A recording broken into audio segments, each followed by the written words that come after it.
As we're go, well, we're it says we're live. I just wanted to do a brief segment. I've always been a huge fan of cinema, and sometimes I do make these videos for everyone, children included, and some cinema movies. I'll just certainly do that.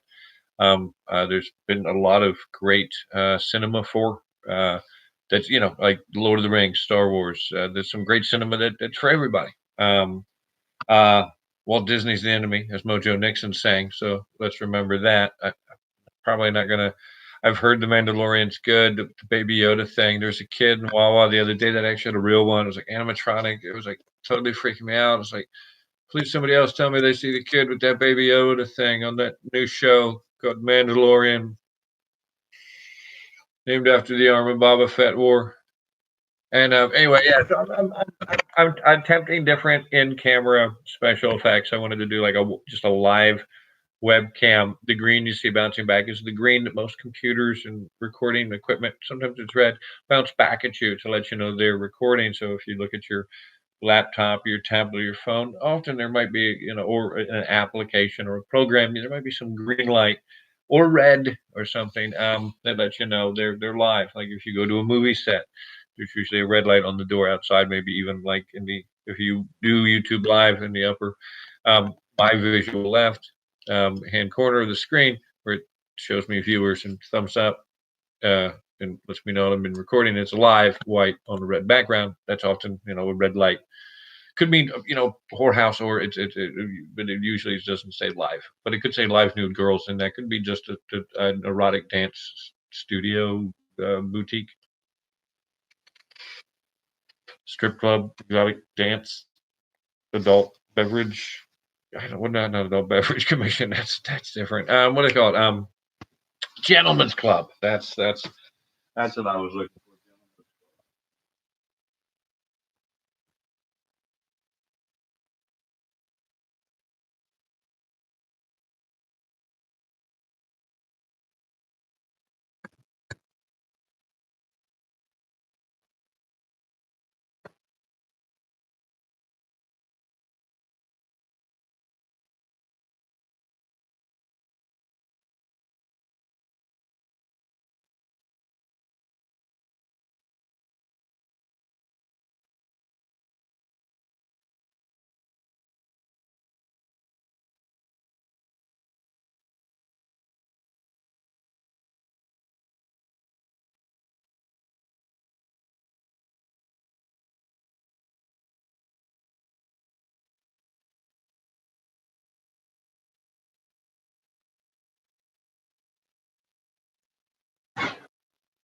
So yeah, I meant to go grab some movies, but then my oatmeal, my uh, you know, brown sugar maple, I sweeten it with a little raw turbinado sugar. If I wasn't out of honey, I'd add a little honey drizzle. Um, it's a to me it's a not a midnight movie. It's just a kind of a bad late night movie. I grew up with them. Mystery Science Theater 3000, the robot silhouettes, the robot, this sketch comedy show that began at a small, it was public access in Minnesota, and then there was the Muppets started out as really Jim Henson making coffee commercials in Baltimore, um, with a really proto Kermit the Frog, which he was a real nasty character. Some coffee commercials Jim Henson did. Everybody, Mystery Science Theater 3000 though has was originally on Comedy Central as a major network, and then it got canceled. Went to Sci-Fi Network, the science fiction channel at the time, I believe it was called, and then it was Sci-Fi SCI hyphen FI. Then now it's SYFY. But I had some movies in a box. I was going through and sorting my movies, so this will kind of just be an introduction to this is adult cinema. I mean, not necessarily. Will it always have a porn title? But when I say, hey, these are three movies I'd recommend, um, they're, they're not for kids. There's parental. It's up to your parent if you're watching this and you're underage. I mean, what's art? I mean, some of these movies you could probably get on Netflix. Some you might have to buy. Some's considered. It would be pornography. I just pull movies off my movie shelf. I don't know how other people do movie reviews. I don't really care. I made some movies. Maybe I'll find them and upload them or some shit. Once upon a time.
Well, I'll be damned. I don't know how to link. I could link a trailer, I suppose, by opening up a secondary. I could pick this up and show you a movie poster. I would recommend uh, if you're out there getting Shutter, the movie streaming service, SHUDDER, Shutter.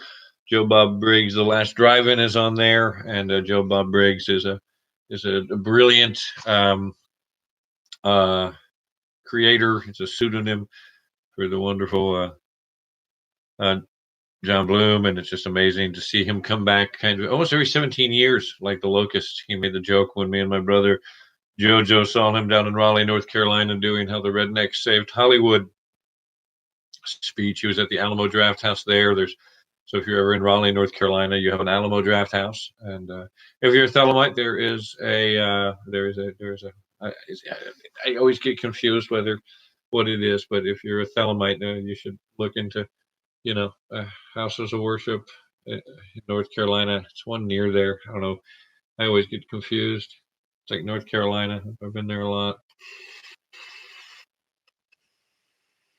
I might be thinking of the Black Cat, the Cat's Cradle. Cat's Cradle. That's what I'm thinking about. Am I live or something? I think I'm even live. Am I live? Yes, I'm joking, viewer. I like playing with that because the other night I said I'm live, and the person said, "What do you mean by that?" And I said, recording. It's so the green light reflection. I'm just working on in camera technique. Obviously, was rebuilding. So I'm also working with some power failures in the house here, and my external hard drive is an old one that runs on external power, and the cord was misplaced when I was trying to determine what the rooms are losing power. It's a broke down palace, as the Grateful Dead say. So I was going to bring up the trailer and drop it in the because I can't find the damn. Uh, I can't find it. I had set the movie aside um, for everybody, but to show them but the movie is Hollywood Chainsaw Hookers. It's definitely an underground classic. I'm bringing it up on I thought YouTube now. I don't. There we go. And so I'm going to. It stars the Leanna Quigley, one of the B movie stars of my youth. And what was hilarious is the night me and my brother Jojo saw. The night we saw Joe Bob Briggs, the next morning, Leanna Quigley was going to be like doing it. They were having like a VHS festival that weekend. If we had only known, but we did get to see an unmasked Guar performance in honor of the late Dave Brocky. We caught the tail end of that. We went to the Guar Bar. My brother had already been there. I hadn't. He lives like 10 hours away, and I live 20 minutes away. He's been there more than me. I don't know what that says about me or him or us.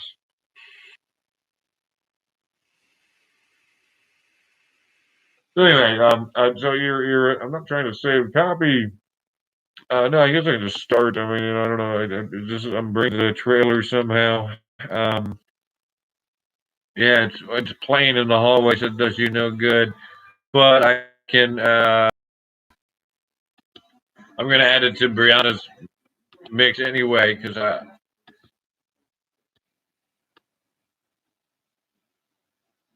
There's two types of girls: sweet, shy, innocent. Your kind you want to take them, and then there's the other kind that you just want to take home.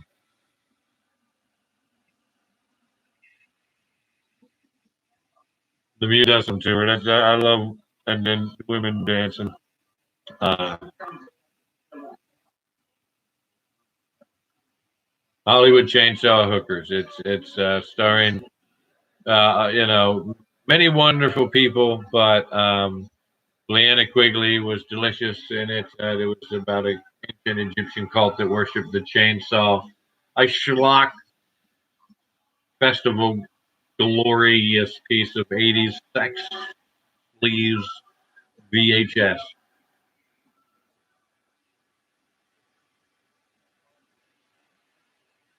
So I recommend Hollywood Chainsaw Hookers. I think obviously if you're doing that, it pairs well with.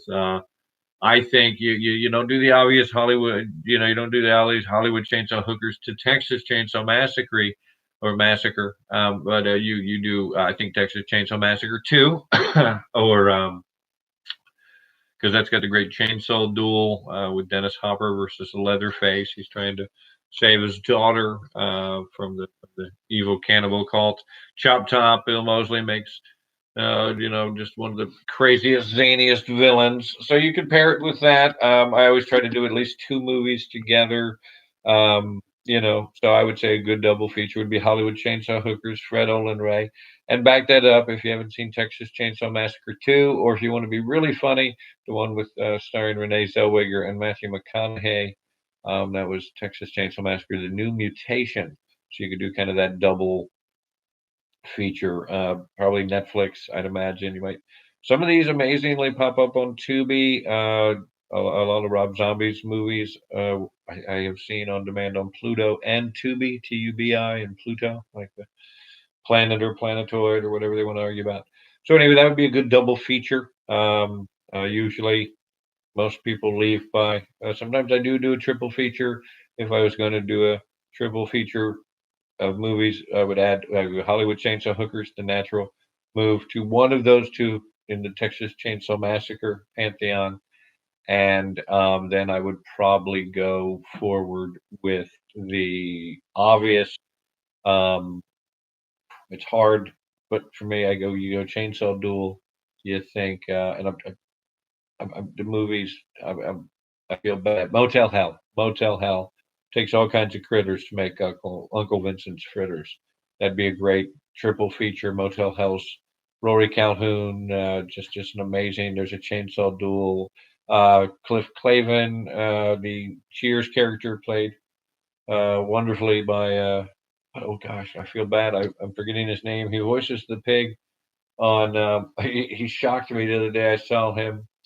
Um, on a Kevin Sorbo like born again Christian movie trailer. It was like because Kevin Sorbo, who starred as Hercules in the Legendary Journeys made by Sam Raimi, who gave us the Evil Dead trilogy, including Army of Darkness. Bruce Campbell actually gave us a couple great action shows beyond Xena the Warrior Princess and Hercules, Legendary Journeys, Cleopatra 2025, Jack of All Trades, starring Bruce Campbell, and of course the always immortal Bruce Briscoe County, The Adventures of Briscoe County Jr., a great, but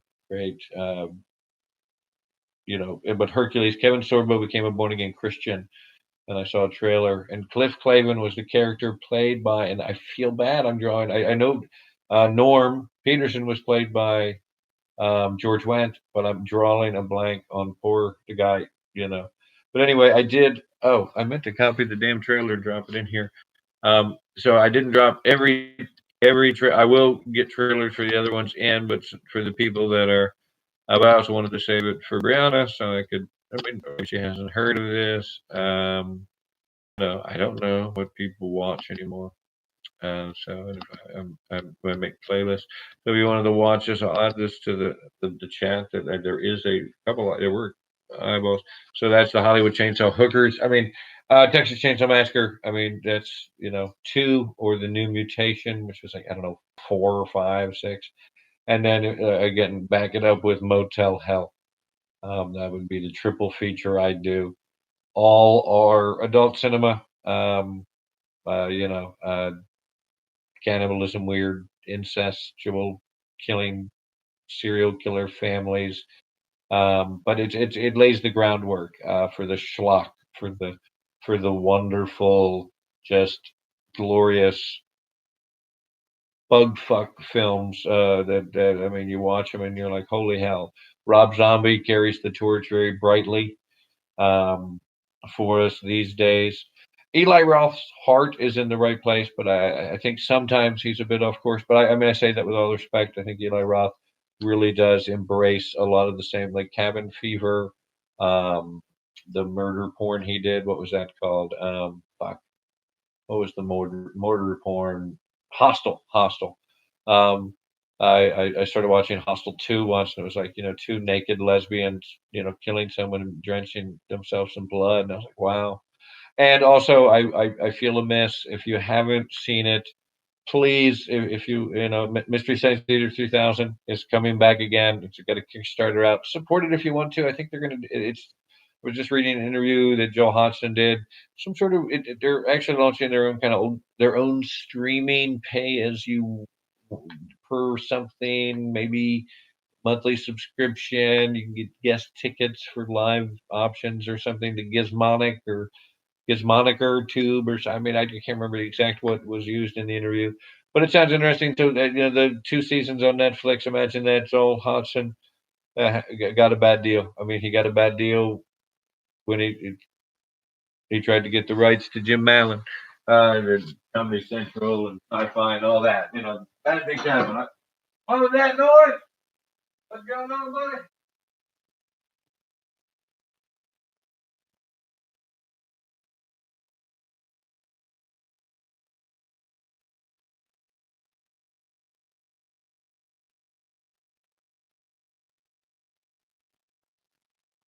Oh, that's some that is some good. I found this. So I was walking down at the on the river the other day, and I found this stick. We'll turn it into probably two wands. It's a great. It's got an interesting kind of arch to it. I might just turn it into a weird art piece, but the beavers have actually debarked it. I've done none of the work. The beavers did all the work on this piece. So you know, I do wild foraging. You know, so anyway, just so that's it. You know, I had to go. I heard a noise. Getting ready to maybe go take another late night, early morning bike ride to listen to the birds and train whistles as they blow. So that's if you're up late. I'm gonna have some oatmeal and take a bike ride, and I'll been actually hooked on Midsummer Murders, a wonderful British program. It's been on for quite a while. Really, just about this detective, police constable, who has all these crimes that occur in the kind of quirky villages of England.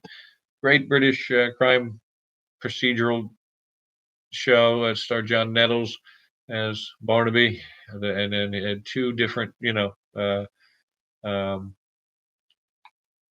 partners over the length of the show. And then, oddly, he had a cousin that was brought in the 13th season who was named Barnaby, who worked in Brighton.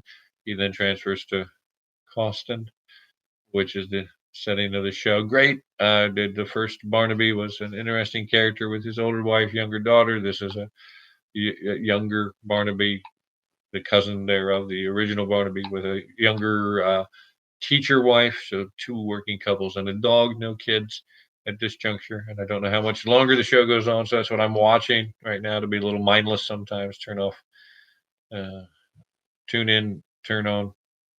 I think something like that. Anyway, have a great one. It's holy days for Thelemites. Aries equinox begins the new year, and of course, the Book of the Law, Libra of Allegis, was written on April 8th, 9th, and 10th in 1904 in Cairo, spiritually transmitted by Avos. So, 8th, 9th, and 10th, these are the holy days. This is the first day is often known as the Day of Nuit, since the first chapter of the Book of the Law deals with that goddess figure. And then, of course, you have the book, chapter 2. It's a book. Chapter 2 is more given over to Hadith, and today is that day. And then the third chapter was written it begins and talks about it's a kind of an amalgamated god figure of vengeance, destruction, rebirth. Um, Rahul Ka, but there's a feminine energy there. It's really like the kind of the primary Kundalini force, if you will. Whereas Nuit and Hadit are two different. No, Hadit's more the primary Kundalini force, and really Rahul Pukha is where you can say it different ways. It's really a god of destruction. That's the third day. So the third chapter is probably the most challenging in the Book of the Law. So 93 to all those that it applies to. Those are some movies with that are just fun. No occult override, but I will probably be back later after I take my morning ride and come back with And this will be a regular segment. I don't know, on this live thing, so that way it'll just be movies. I'll link the trailers later, maybe, but I mentioned them. You have them. Good triple feature, or just any one of these three. And hey, we'll talk about them in the future as we continue this weird esoteric lecture and weird adult cinema. LUV 93.